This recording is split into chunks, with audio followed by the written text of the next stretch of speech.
เข้าไปเบิ่งคนสิหลายแท้บ่เนาะเพิ่นย้ายตลาดใหม่ลงมาอยู่พี่เนาะสิหลายอยู่บ่คนนะ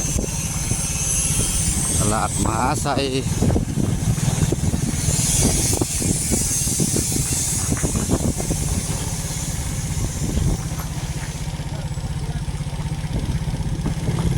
โมเมนต์เลิกมันแล้วบ่ส่วนหลายมันค่ำแล้วมันเชื่อกับพระนั่นเลิกตลาดมหาไซย้ายไม่แล้วแม่นอยู่กลางภูเขาพี่น้องแต่ตอนแรกนี่คนก็บ่อยากหลายไปเลยเนาะเลาะเบิ่งมันจะมีแนวกินแนวซื้อโอ้หลายอยู่เด้สะตลาดมหาไซแต่ก่อนแล้วมันอยู่แคมป์ของตะลิงโขงนะวันนี้เพิ่นย้ายมาอยู่กลางภูเขาตีนนี่แหละมาแปลงก็บ่ได้มาจากเถื่อเนาะมาเลาะเบิ่งเครื่องกินก็หลายอยู่พี่เนาะ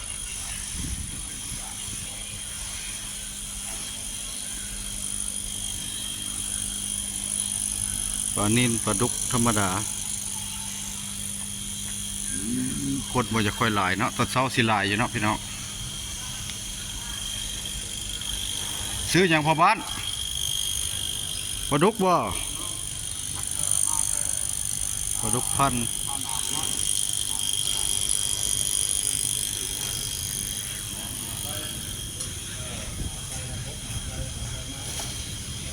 จักสิซื้ออย่างไปกินปลาแดกแตะไข่คนก็บ่หลายพอได้พี่น้องเพราะว่าตอนเช้าละหลายเพราะว่าเพิ่นก็บางอย่างเพิ่นก็ซื้อแต่ตลาดแขกมาขายแต่เพิ่นย้ายตลาด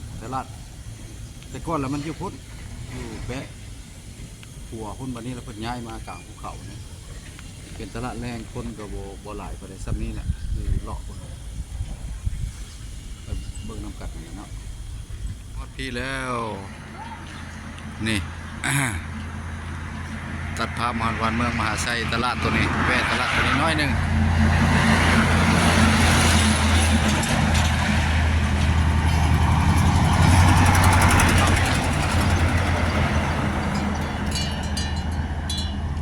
แวะเบิ่งตลาดนี่แนวกินสิหลายพวกนี้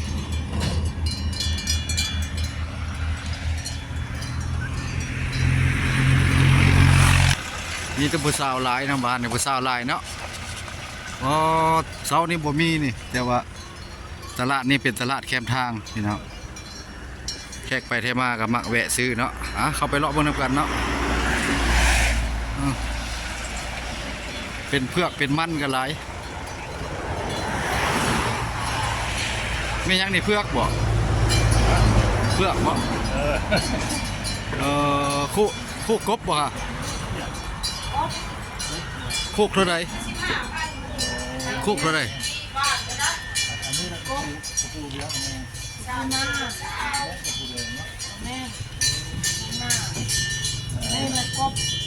ลูกเราอยากได้กับปูแดงเอาปูแดงจะใกล้มากกบเบาบ่อ๋อปูแดงงามนี่มันไข่เลยไหมอ๋อมาอันนี้เลาะอะไรบ่เอากบนี้คู่เท่าไหร่กบนี้50ซื้อซอยเด้นะอันนี้ได้ไม่ช่างอันมากอย่างนี้กระบอกคาดเท่าไหร่อยากก้องวะผู้สาวเนาะตลาดบ้านยังกว่าแม่นะตลาดบ้านนาตุ่งเนาะพี่น้องเนาะแคมทางเลยเดี๋ยวแนวกินนี่ก็พอมีหลายอย่างหลายเมนูเลยเป็นเผือกเป็นซีอิ๊วเป็นนี่ก็เป็นของธรรมชาติเนาะ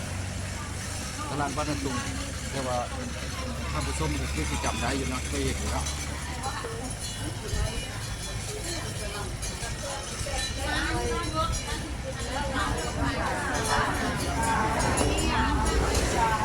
ซื้ออันนี้แหละถาดเท่าไหร่ก่อนเลยฮะเท่าไหร่เอาให้ถาดหนึ่งเลยบ่เอาถาดเลย1 ลำ 30,000กีบนี่ซื้อคั่วสุกแล้วบ่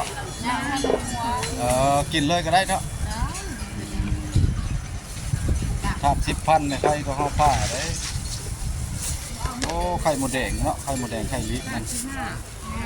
ไข่หมดแดงก็15ผมว่านก็ซื้อเนาะ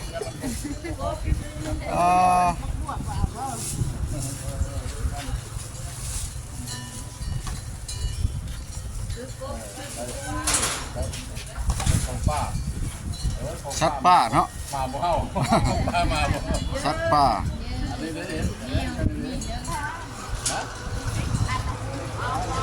เอา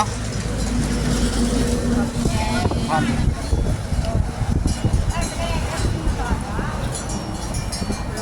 ขายได้มะเขือ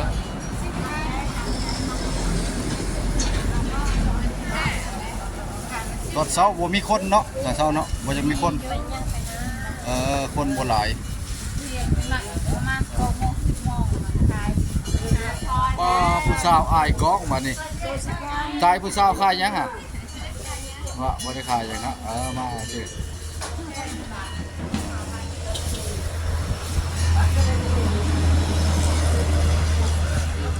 เอาจะคาดเอาจะคาดจะคาดเอาจะคาด3 ถาดกินหลายแท้เน้นหน่อไม้นี่ สัตว์ป่าได้ค่อยเอาสัตว์ป่า สัตว์ป่า สัตว์ป่ามาบ่เฮา เอาพักสังแงงได้ไหมโอ้ตลาดบ้านนาตุงนี่คักอันนี้พี่น้องยามแรงอันนี้ก็เป็นห้างสินค้าของราคาส่งเนาะแบบห้างใหญ่เลยตัวนี้มันว่างเนาะเพิ่นบ่ทันมาหรือว่ามัดเพิ่นเมื่อเลย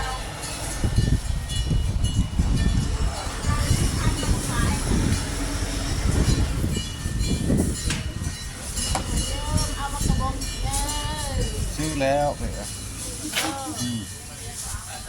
มีคู่มือบ่แม่ตลาดนะ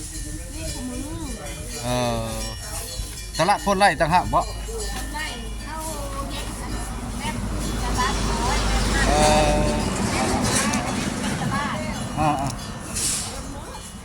ขายของขายสวิง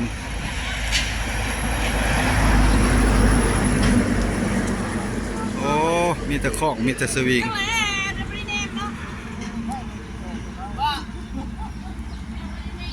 ไม่อยากเปิดขายของบ่โอ้สวิงสาดเองเฮ็ดเองบ่นี่สาดเองเฮ็ดเองโอ้มีมันเนาะต้มติกระยังก็มี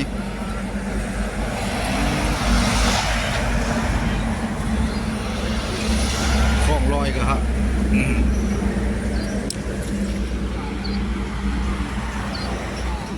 แซ่บด้วยฮะเท่าไรฮะเอาให้แน่เอาให้แน่ซื้อใส่ละหรอใส่ตรงไว้แน่ของผู้นี้เนาะโอ้ของผู้นี้ก็ซื้อเลยเนาะบอกว่าตะหึงเนาะเอาเงินวันนี้บอกเอาเงินนี่โอ้ตะได้แล้วเนี่ย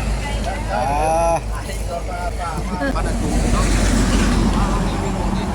ทำหน้าพระเจ้าเนาะส้มคลิปหน้าคลิปในไปพบพ่อกันไหมแต่ว่ามื้อนี้ก็ค่ำแล้วพี่น้องกลับเมื่อเด้อพี่น้องบ้านนี้เนาะไปก่อนสบายดี